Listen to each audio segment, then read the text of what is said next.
Paytm வழங்கும் இண்டாய் Chennai lid fest வரும் April 5 மற்றும் 6 தேதிகளில் சென்னை மீனம்பாக்கம் ஏஎம் ஜெயின் கல்லூரியில் நடைபெற உள்ளது. அனைவரும் வருக, அனுமதி இலவசம். இண்டாய் சென்னை லிட் ஃபெஸ்ட் 2025. देखिए, भारत हिंदी को सम्मान मिलना चाहिए, ये हमारी इच्छा भी है और पूरे देशवासियों की भी इच्छा होती है। लेकिन भारत ने त्रिभाषा सूत्र को स्वीकार किया है और त्रिभाषा सूत्र ही देश के अंदर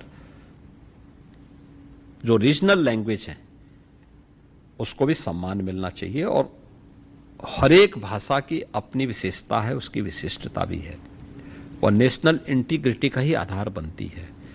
उसकी अपनी लोक परंपराएं हैं, लोक कथाएं हैं, लोक गाथाएं हैं। उसमें बहुत सारी ऐसी विधाएं आपको मिल जाएंगी जो देश की विविधता को और मजबूती प्रदान करेंगी। तो मुझे लगता है कि चीज़ें, और उसका सबसे अच्छा उदाहरण प्रधानमंत्री जी ने काशी में काशी तमिल संगमम के माध्यम से किया, जहाँ पे देखिए संस्कृत और तमिल दो भारत की सबसे प्राचीनतम भाषाएं हैं और उसका कितना अद्भुत कार्यक्रम होता है काशी में।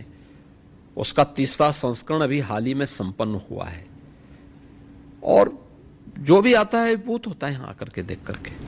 लेकिन जो अगर आप किसी तमिल से पूछें, तमिल भाषी से पूछें या तेलुगु भाषी से पूछें, तो वो कहते हैं कि हिंदी क्यों नेशनल इंटीग्रेशन का लैंग्वेज बन सकता है, दूसरा कोई लैंग्वेज क्यों नहीं बन सकता, दूसरी भाषा क्यों नहीं बन सकती? नहीं, सभी बन सकती हैं, क्यों नहीं बन सकती हैं? तमिल भी बन सकती है, तेलुगु भी बन सकती है, मलयालम भी बन सकती है, कन्नड़ भी बन सकती है, बंगाली भी बन सकती है, मराठी भी बन सकती है और सभी बन रही हैं।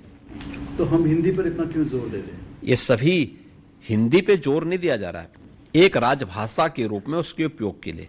और मैं तो कहता हूं भाई, यूपी में हम लोग तो तमिल भी पढ़ा रहे हैं, तेलुगु भी पढ़ा रहे हैं, मलयालम भी पढ़ा रहे हैं, कन्नड़ भी पढ़ा रहे हैं, बंगाली भी पढ़ा रहे हैं, मराठी भी पढ़ा रहे हैं। तो यूपी क्या उससे छोटा हो गया क्या? यूपी में रोजगार के नए अवसर खुल रहे हैं, नए लोगों को रोज जॉब क्रिएट हो रहे हैं। जो लोग अपने संकीर्ण राजनीतिक स्वार्थों के नाते ये भाषा विवाद खड़ा कर रहे हैं, उनकी राजनीतिक उल्लू सीधा तो हो सकता है, लेकिन युवाओं के एम्प्लॉयमेंट में वे एक प्रकार का प्रहार कर रहे हैं।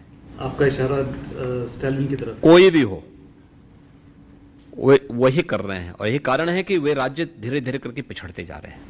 लेकिन उनका स्टालिन का ये भी, उन्होंने धमकी भी दी है कि वो आंदोलन करेंगे अगर ये ऐसा चलता रहा तो। इससे देश, देखो, उनके पास कोई मुद्दा दूसरा तो है नहीं,